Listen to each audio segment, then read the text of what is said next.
বিরোধী আন্দোলন থেকে শুরু করে আমরা 111 থেকে শুরু করে এই বর্তমান ফ্যাসিস্ট সরকার, স্বাধীনতা বিরোধী সরকার। আমি আবার বলছি, স্বাধীনতার পক্ষে শক্তি হলো বিএনপি, আর স্বাধীনতা বিরোধী শক্তি হলো আওয়ামী লীগ। কারণ আওয়ামী লীগই আপনার বাকশালের মাধ্যমে স্বাধীনতার যে চেতনা, 71-এর যে চেতনা, সেই মূল তন্ত্র, সেই মূল চেতনা ধ্বংস করেছে।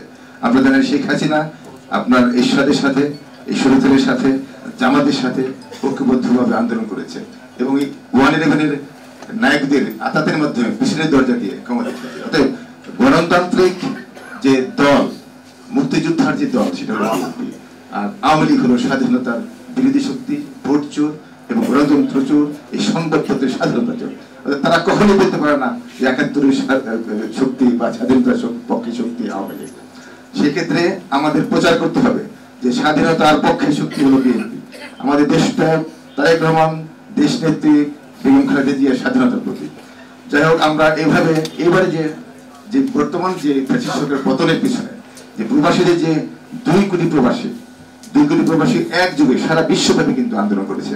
আপনি দেখেছেন মিডল ইস্টে তারা জানে যে আন্দোলন করলে, বিক্ষোভ করলে তাদের জেল হবে, তারা বহিষ্কার হবে, তারপরে কিন্তু দেশের স্বার্থে তারা রাস্তায় নেমেছে। তাদেরকে আজীবন তাদেরকে সেন্টেন্স দিয়েছে, কারাগারে, মানে জেলে রেখেছে। তো এই যে ঝুঁকি নিয়ে আমরা যখন আন্দোলন করি, তখন এফবিআই লিলিয়ে দিয়েছে আমেরিকার।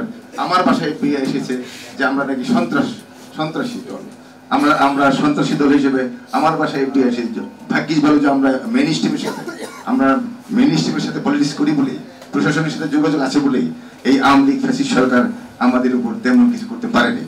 তো সেই ক্ষেত্রে যে প্রবাসীদের যে একটি যে আন্দোলন, যে দাবি, সেই আপনারা জানেন যে বর্তমান যে সরকার, এই সরকার যে প্রতিষ্ঠার পিছনে আমাদের সারা বিশ্বব্যাপী আন্দোলন হয়েছে। নিউ ইয়র্ক টাইমসে আমরা বিজ্ঞাপন দিয়েছি।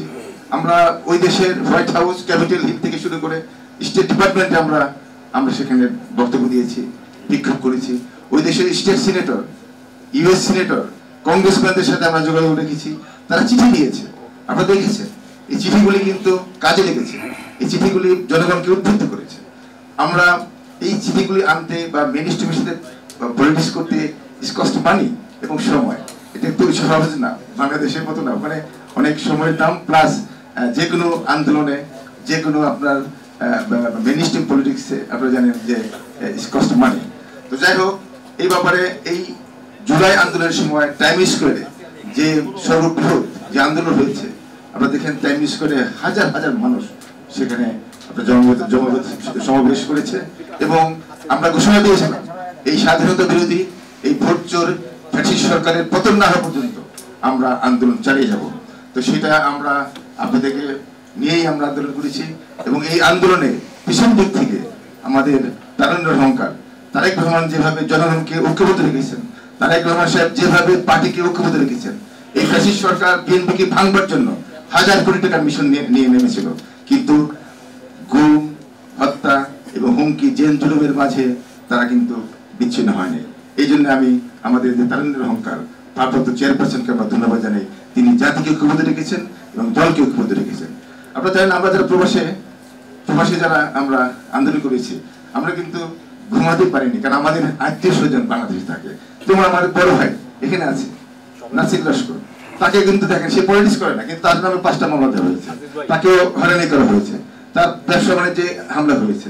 তো এই যে আমরা যারা বিদেশে থাকি, আমাদেরকে ধরতে না পারলেও আমাদের আত্মীয় স্বজনকে কিন্তু ধরেছে, তাদেরকে মিথ্যা মামলা দিয়েছে। তো এইভাবে এখন আসি যে বর্তমান সরকার যে সংস্কার কথা বলছে, যেটা আমাকে বলবার জন্য অনুরোধ করা হয়েছে, যে সংস্কারটা হবে কিভাবে।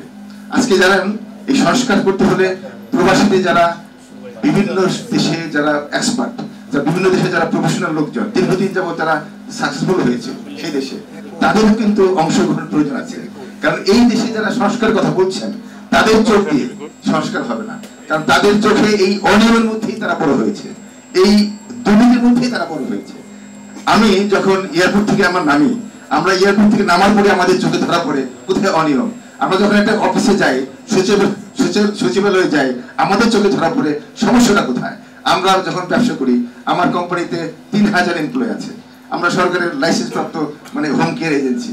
আমরা তো কখনো আমাদের অডিট হয়, আমাদের কখনো তো একটা ঘুষ দিতে হয় না, আমরা কখনো এক কাপ চাও খাওয়াতে পারি না।